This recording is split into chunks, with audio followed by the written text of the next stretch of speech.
Selamat datang di Puskesmas Ubi. Sekarang ini sedang hangat-hangatnya COVID-19. Di sini kami akan memperagakan bagaimana batuk yang benar serta cara mencuci tangan yang efektif. Mari kita lihat simulasi berikut ini.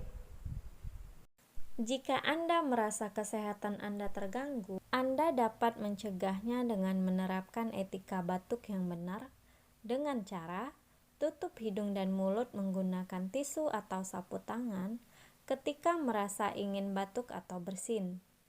Jika tidak ada sapu tangan atau tisu, Anda bisa menggunakan lengan di dalam baju untuk menutup hidung dan mulut agar mencegah tersebarnya virus ke orang lain. Lalu, segera buang tisu yang telah dipakai ke tempat sampah.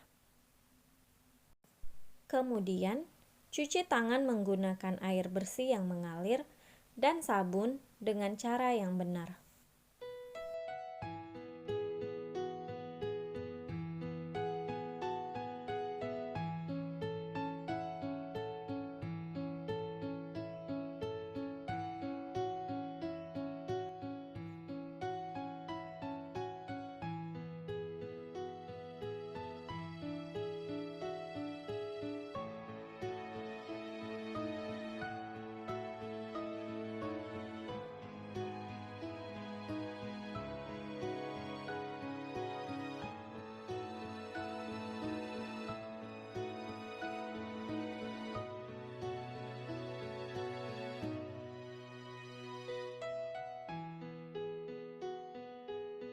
Gunakan masker untuk mencegah masuknya debu dan kotoran ke dalam hidung dan mulut, sehingga Anda terhindar dari infeksi virus COVID-19 dan Anda juga dapat mencegah penularan ke lingkungan Anda.